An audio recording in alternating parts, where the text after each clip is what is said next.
in August, we're working really hard to get ready for the fall. And obviously, just in every category, things are tricky right now. So Ryan and I just spent 30 minutes walking through the sanctuary, deciding which pew is going to be open, which pew is going to be closed, and will we put people on the ends of those pews or the middle?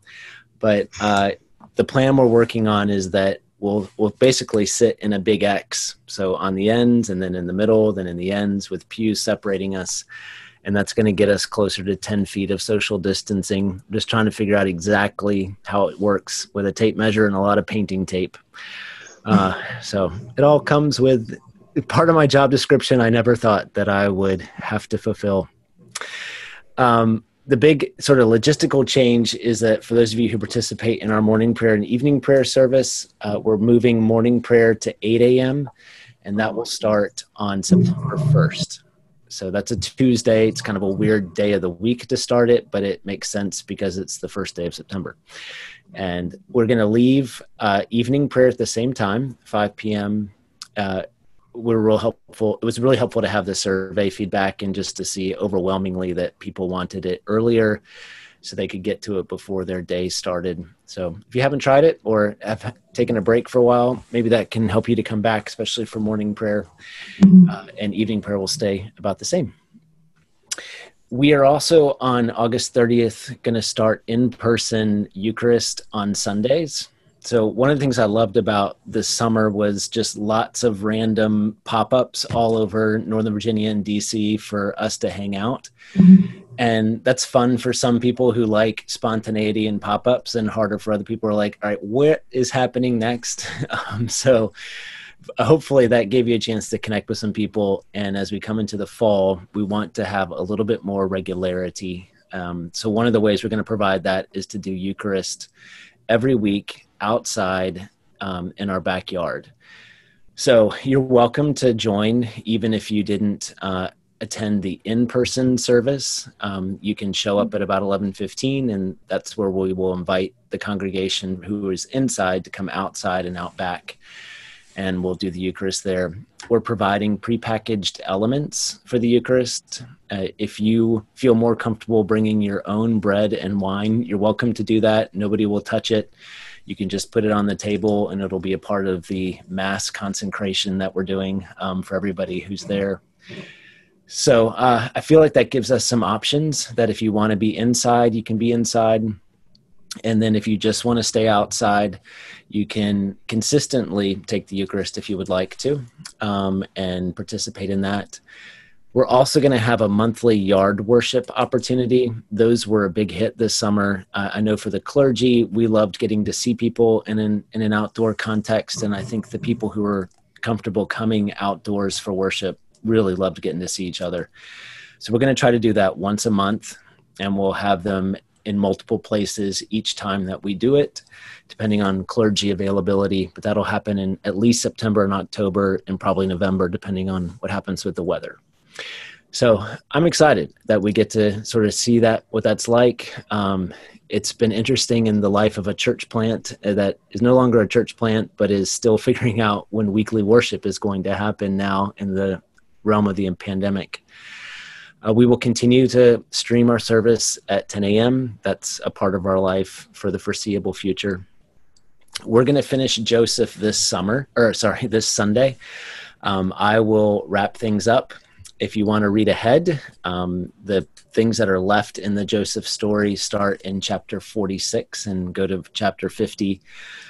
One of the things that I was observing this morning as I was reading through the end of Genesis is the way that Jacob's life and Joseph's life come to an end at the same time. Like chapter 50, you have Joseph weeping over his father who's just died at the beginning of the chapter. And by the end of the chapter, Joseph is dying himself and getting taken out.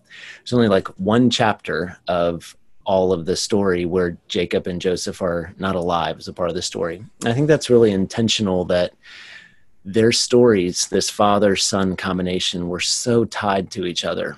And the blessing that Jacob gives to Joseph's sons and to all of his sons that happens The way that the sons honor Jacob by taking his body and burying it back in the promised land, and the way they honor Joseph, there's just a beautiful connection that has stayed tight between Jacob and Joseph through this whole story, even though for most of it, they weren't around each other until the very end. So I'm going to pull all that together. We'll finish off that story. I think it's been so helpful for us to see Joseph experience a lot of pain and injustice and stay faithful to God in the midst of it. And there's been a lot of encouragement that I've heard for people. I loved Scott's sermon on Sunday, just helping us think practically about what forgiveness looks like. And if you haven't had a chance to listen to that, one of his big points is just that Joseph never says to his brothers, I forgive you. He just works out what forgiveness looks like, to give his tears, to give his identity, to give hope. And that's been something for me to think about all week, of what does it look like for me to really practically forgive someone. There are tangible demonstrations of how that looks. So if you get a chance, go back and listen to what Scott said about that. So that brings us to September 6th. And we're going to embark on a long series. We're going to go through the book of Matthew and start on September 6th and go all the way to Easter on April 4th. And we'll take some of the teaching this fall, and then we'll do a little bit of the birth narrative around Advent, and then we'll jump back into the teaching starting in Epiphany and run that through to Easter. One of my reasons for doing that is Matthew is really the gospel that talks about what the kingdom of heaven is like. Jesus refers to the kingdom of heaven. He gives lots of parables about the kingdom of heaven. And I feel like for us, as we walk through this fall, especially as a church in the midst of a pandemic with a very difficult presidential election in front of us, we need to remember that we are first and foremost citizens of this kingdom of heaven, and this kingdom that Jesus described, that, as Todd Hunter said at our retreat a couple years ago, it's not a kingdom that we're called to build or establish or take. It's a kingdom that we're invited to relax into, and to remember that we have been brought into, and that it forms us and shapes us. And we need that as we pray for our country, and as we pray for our church, and as we have difficult conversations. We need a firm foundation that Jesus has announced. The kingdom is at hand. The kingdom's here, and we are in it, and we are invited to live in it. So I think having that kind of a long walk through the Gospel of Matthew will actually be very rich.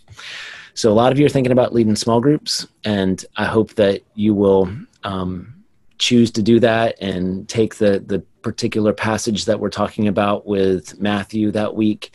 I think you'll have great discussions about the way Jesus describes things and what we're seeing in the world and how we live that in faithfulness. So I wanted you to be aware of where we're headed. In the midst of this fall, we will have a fall retreat weekend that is local, and we'll be telling you more about that in the weeks to come. But I'm looking forward to small groups getting going. Lots of folks who have been checking us out this summer are saying, so we hear that you guys do small groups. When do those get going? And I'm like, soon, very soon, right around the corner. So registration will open on September 6th, and then we'll start them the week of September 13th. If you are still on the fence about whether or not you want to lead an adult small group, the fence is disappearing on Sunday, and we would love for you to make your decision. So Nathan would love to hear from you. You probably have a link to the form. If you have any questions about it, you can reach out to me or to him. Be happy to help you think through it. Love to have a bunch of small groups, because that is really the primary way people are connecting with each other in our church during this pandemic. And the role you play as small group leaders and facilitators, as shepherds, it's so important and vital. And we are very grateful for your partnership to us, the clergy, and the way that you care for people and pray for people. So thanks for doing that. I'm going to stop there and just see if anybody has any questions, anything you want to ask. Those are the things I really wanted you to know today.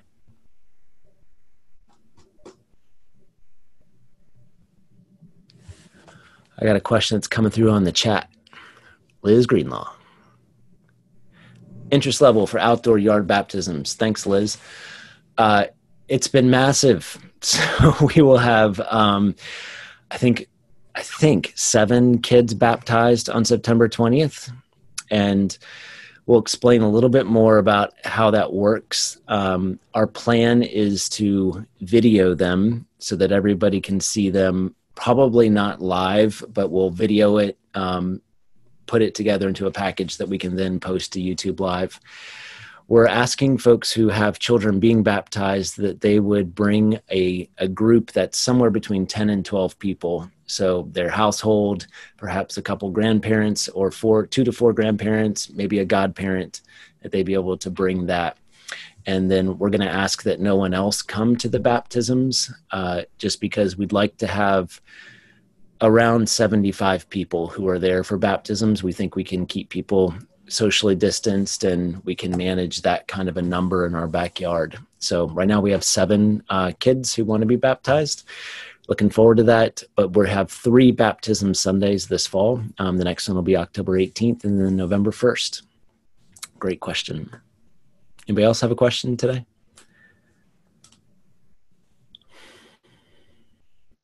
Thanks, Dave. So good update. My first time I've been on one of these. It seems like it never works with my work, so I appreciate being able to be on it. So thank you. It was great to see you and Dietrich. Good to see you guys. One more question. Okay, someone asked if we want to host yard worship on a Sunday. How do we go about that? Great question.